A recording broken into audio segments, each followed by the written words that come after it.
안녕하십니까. 2021년도 임상심리사 1급 필기기출문제 풀이 들어갑니다.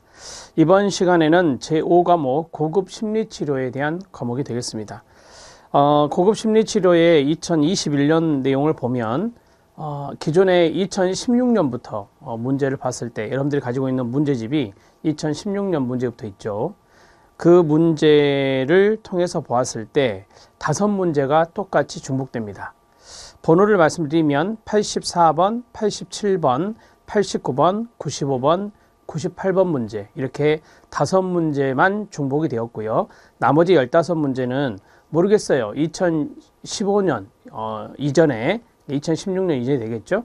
15년, 14년, 13년 이때 또 나왔는지는 모르겠지만 2016년 문제와 비교했을 때 5문제가 중복된다 이렇게 확인하였습니다. 자, 문제 전반부 81번에서 93번 문제까지 보겠는데 이 전반부에 보면 첨부 파일이 올라가 있습니다. 그 첨부 파일은 92번과 93번에 대한 내용을 좀 더 해설을 보강해서 여러분들에게 자료를 제공했습니다. 그 내용도 수업 시간에 약간 거론을 하도록 하겠습니다. 자, 81번 문제부터 보도록 하겠습니다. 81번 문제는 학습장애 문제가 나오긴 나왔지만 이 패턴의 문제는 2016년에부터 내용부터 보면 없어요. 그래서 이 내용은 여러분 가지고 있는 교재에 중복되어 있는 것은 아니지만 한번 보겠습니다. 학습장애가 있는 아동들의 특징으로 틀린 것은입니다. 학습장애 아동들은 대개 평균 혹은 그 이하의 지능을 가진다라고 했어요. 자, 우리가 이제 학습장애에서 유의할 것이 하나 있죠. 지능지수가 보통 또는 정상이더라도 학습장애가 가능하다. 우리가 DSM-5에 보면은 특정 학습장애라고 하는 것과 지적장애라고 하는 것이 구분되어 있습니다. 그래서 변별진단으로 되어 있는데요. 자, 여기에 보면 그 이하의 지능을 갖는다. 평균 혹은 그 이하의 지능을 갖는다라고 했는데 평균 이상이 있어요. 평균 이상. 그러니까 상당히 높은 지능지수이더라도 바로 학습장애가 가능하거든요. 그래서 이 지문은 잘못되었다 이렇게 말씀드릴 수 있겠습니다. 자, 오답 노트를 한다면 평균 이상의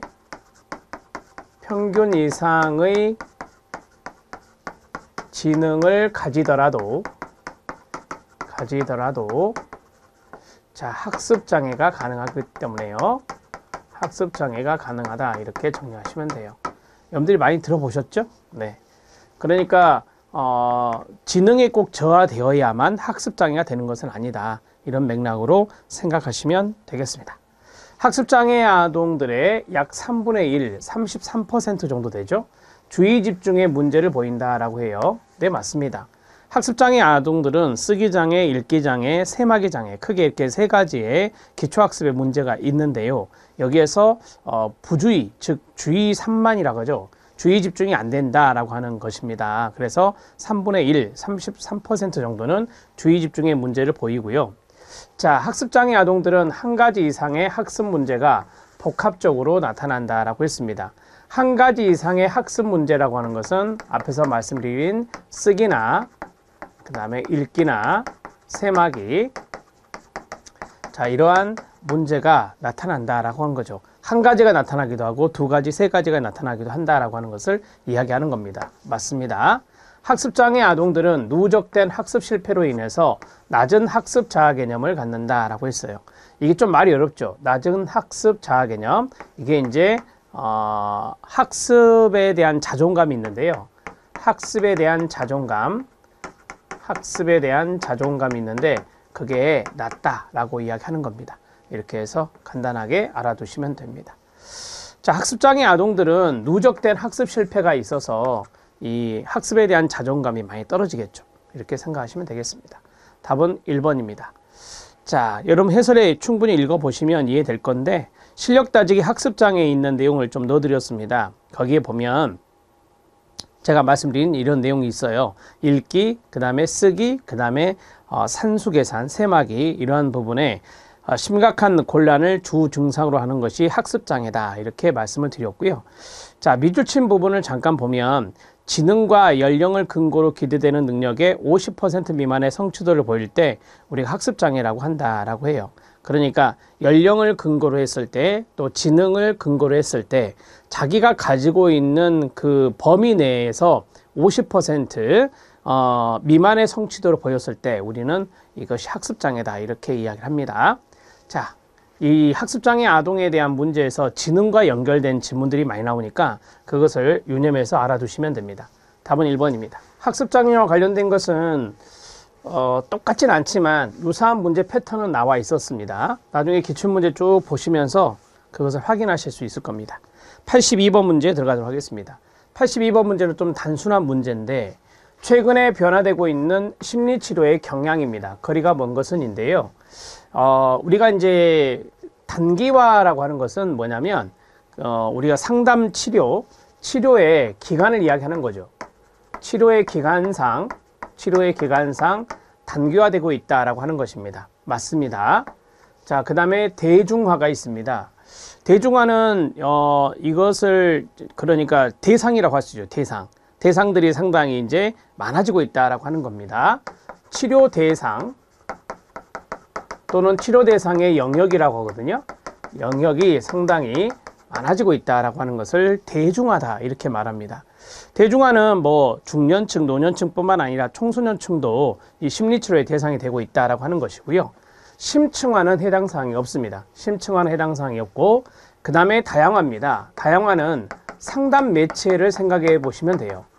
자, 상담 매체상 다양성이 있다라고 하는 겁니다. 다양성이 있다 이렇게 정리하시면 되는데 뭐 우리가 최근에 온라인 상담 코로나로 인해서 이 온라인 상담이 상당히 많이 활성화가 됐거든요. 그래서 인터넷을 매체로 하는 인터넷 상담, 채팅 상담이나 게시판 상담이나 이런 것들이 있고요. 또 대면도 있고 전화도 있고 많이 있죠. 이러한 모든 것들을 활용하고 있기 때문에 우리가 다양하다 이렇게 이야기하고 있습니다. 자, 답은 3번이 됩니다. 이것은 여러분들이 기본적으로 아실 것 같고요. 해설해 보면 심화학습의 상담 심리치료에 경향해서 이장호 교수가 이제 2011년도에 상담의 새로운 동향이라고 하는 것을 이제 이야기하면서 상담 기법의 새로운 동향, 상담 대상 영역의 다양화, 상담 방식의 새로운 동향 이렇게 해서 쭉 내용을 열거한 내용이 있어서 이것을 여러분들에게 말씀을 드리고요. 세 번째 한번 봐주시죠. 세 번째 상담 방식의 새로운 동향을 보면 상담 기법 및 상담 대상의 변천과 더불어서 상담 방식에도 변화가 가속되고 있다. 상담 방식의 변화 추세를 몇 가지 흐름으로 요약해 보면 첫 번째는 상담 기간이 단기화되고 있고 그 다음에 집단 상담이 활성화되고 있다. 그리고 전화, PC통신, 인터넷이죠. 이것을 이용한 상담 매체의 다변화 이런 것으로 이제 생각해 볼 수 있다. 이렇게 이야기하고 있습니다. 여기서 한 가지 이제 더 집중적으로 우리가 하나 더 알아야 될 것은 집단 상담이라고 하는 것이 좀 활성화되고 있다라고 하는 겁니다. 우리가 집단 치료라고도 하죠. 집단 치료의 활성화 이런 것도 조금 더 알아놓으시면 되겠습니다. 예전과 비교했을 때 이 집단 치료를 좀 많이 활성화하고 있는 분위기입니다. 답은 3번입니다. 자, 83번 문제 들어가도록 하겠습니다. 83번 문제는 상담 심리치료 이론 중에 정신분석적 치료가 있죠. 여기서 상담자와 내담자의 관계에 대한 설명인데요. 자, 틀린 것은입니다.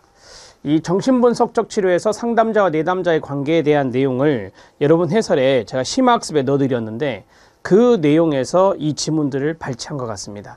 그래서 그 전공서적에 있는 그 내용들 심리상담 치료자와 내담자의 관계 정신분석 치료 이론에서요. 자, 그러한 것들을 한번 꼼꼼하게 읽어주시면 되겠고요. 자, 첫 번째는 전이가 나왔네요. 전이는 여러분들이 많이 아시죠? 내담자가 과거 중요 타인에게 느꼈던 감정이나 환상을 트랜스퍼 시킵니다. 전이시켜서 무의식적으로 상담자에게 이동시키는 겁니다. 자, 이게 이제 무의식적인 과정이다라고 보시면 되죠. 그래서 자유연상기법을 활용해서 전이가 일어나죠. 맞습니다. 자, 치료가 진행됨에 따라서 아동기, 그러면 이제 과거죠. 아동기, 과거. 자, 아동기의 감정이나 갈등이 깊은 무의식으로부터 끊어요. 표면으로 부상한다. 이게 바로 이제 전이가 일어나는 것이죠. 그러니까 무의식으로부터 표면으로 의식화되는 것이니까 전이가 시작되고 내담자는 정서적으로 퇴행이 되는 겁니다. 우리가 보통 퇴행이라는 것은 방어 기제로서 이전 단계로 후퇴하는 것을 말합니다. 이전 단계로 후퇴하는 것을 우리는 퇴행이라고 배웠죠. 정서적으로도 퇴행한다라고 하는 겁니다. 어린 시절에 있었던 그 감정들, 이러한 감정들이 바로 정서적으로 나타나게 되기 때문에 우리가 이제 퇴행을 이렇게 생각하시면 됩니다. 이전 단계로 후퇴되는 그러한 정서적 반응이 나타난다라고 하는 겁니다. 정서적 반응을 보인다. 이렇게 정리하십시오.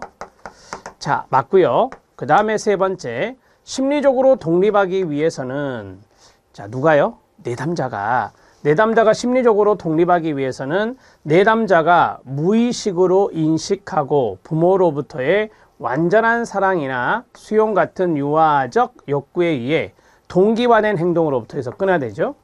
그러니까 무의식으로 우리가 인식하고 그 다음에 유아적 또는 유아기적 욕구라 하거든요. 유아기적 욕구에 의해서 동기화된 거. 이것이 이렇게 나오고 여기서 이렇게 들어가는 거예요.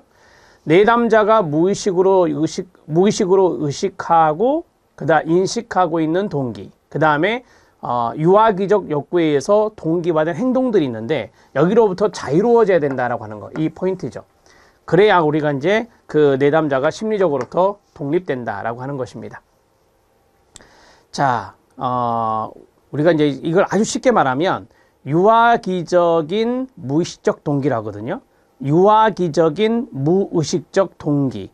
자, 그러한 것들이 문제의 원인이 되니 그러한 부분들로부터 우리가 자유로워져야 되죠. 그것을 해결시켜줘야 된다. 해결해줘야 된다라고 하는 거예요. 그렇게 했을 때 심리적으로 내담자는 독립될 수 있다라고 하는 겁니다.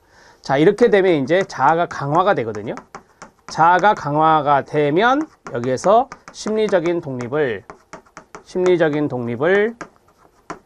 이룰 수 있다라고 하는 것을 이야기하는 겁니다. 자, 맞습니다. 내담자가 상담자에게 느끼는 모든 감정은 끊어요. 전이의 표현이라고 가정해야 된다. 아니죠. 이건 아닙니다. 자, 우리가 내담자가 상담자에게 느끼는 감정들이 있는데 아까 말씀드렸던 전이 감정이에요. 이게 전이 감정이 있어야 이게 전이의 표현이다라고 하는 거죠. 모든 감정이 아니라 예를 들어서 내담자가 상담자에게 좀 불만이 있어요. 그러면 부정적인 감정이 전이가 될 거 아닙니까? 상담자에게 불만이 있을 때 이럴 때는 이제 어떻게 이걸 전이라 하겠습니까? 이건 전이라고 말하기는 어렵고, 그래서 모든 감정이 전이의 표현이다 이렇게 하는 것은 아니고, 전이가 일어나면서 무의식적인 측면에서 의식적인 측면으로 트랜스퍼되는 가운데 나타나는 그 감정들이 바로 전이에 의한 감정이라고 말하는 것이지 모든 감정은 아니다 이렇게 생각하시면 됩니다. 자, 답을 4번으로 체크하시면 되고요. 이 내용에 대한 해설을 이제 심화학습에 제가 자세히 넣어드렸는데 심화학습을 잠깐 봐주시기 바랍니다. 자, 정신분석적 치료에서 치료자와 내담자의 관계를 타이틀로 잡았어요. 자, 내담자와 치료자의 관계는 전이 과정으로 개념화가 되는데 전이 관계는 정신분석적 접근의 핵심이 됩니다. 자, 전이라는 개념은 위에 1번에서 말씀을 드렸었고요. 자, 그 다음에 2번, 내담자는 과거 중요 타인에게서 느꼈던 감정이나 환상을 치료자에게 이동시킨다.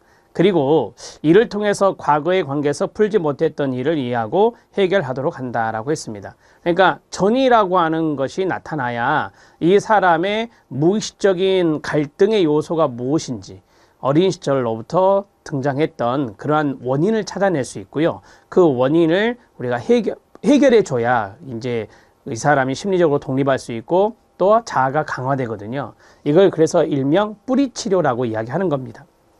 자, 치료가 진행됨에 따라서 아동기의 감정이나 갈등이 깊은 무의식으로부터 표면으로 부상하기 시작하고 이때 내담자는 정서적으로 퇴행한다 라고 말씀드렸습니다. 이것도 말씀드렸죠.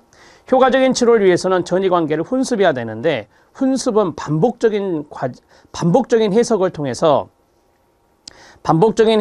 그 다음에 거기 나올 겁니다. 반복적인 해석을 통해서 항상 어떤 저항적인 부분들을 탐색하고 이것을 이제 인사이트, 통찰할 수 있게 도와주는 게 바로 훈습이라고 하는 거거든요. 자, 훈습 과정은 무의식의 자료와 방어 기제를 탐색하는 것인데요. 대부분 그 근원이 초기 아동기에 있습니다. 그래서 훈습은 반복적인 해석과 저항 형태의 탐색을 통해서 가능합니다.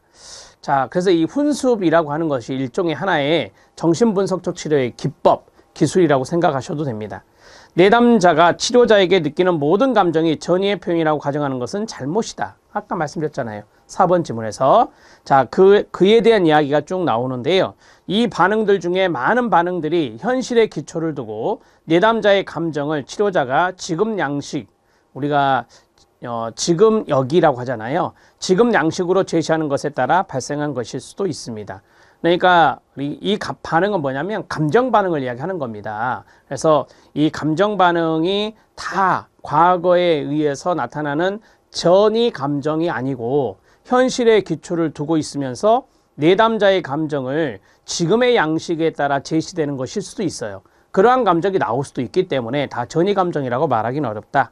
모든 긍정적 반응, 치료자를 좋아하는 것을 긍정적 전이, 정적 전이로 분류해서는 안 되고 반대로 내담자가 치료자에게 화를 내는 것, 불만 표시하는 것 이런 것들이 치료자의 행동에 따라 나온 부적절한 반응일 수도 있기 때문에 모든 부정적 반응을 부정적 전이의 신호로 분류하는 것도 잘못이다라고 해요. 그러니까 긍정적인 감정 반응이 나타나면 긍정적 전이고 부정적 감정 반응이 나타나면 부정적 전이냐? 그건 아니다라고 하는 거죠. 그것도 잘못된 것이다라고 하는 겁니다.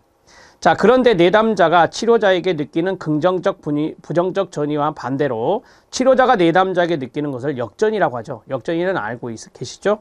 자, 이 부분들은 여러분들이 충분히 이해하고 계시니까 바로 10번으로 넘어갑니다.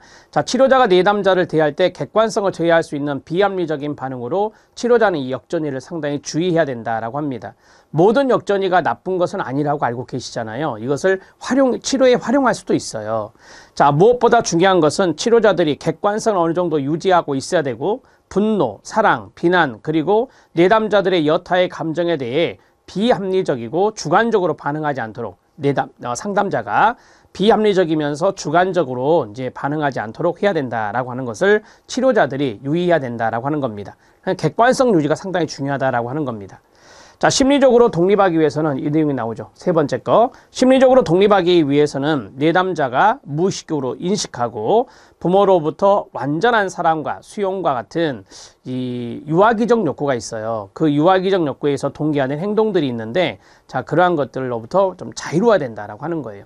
그 자유로워져야 심리적으로 독립이 된다라고 하는 겁니다. 그랬을 때 이제 자아가 강화되었다라고 말할 수 있으니까요. 자, 이 내용 좀 잘 알아놓으세요. 다음에도 출제될 확률이 있어서 이 심화학습 내용은 잘 좀 보셔야 될 것 같아서 말씀을 쭉 드렸습니다.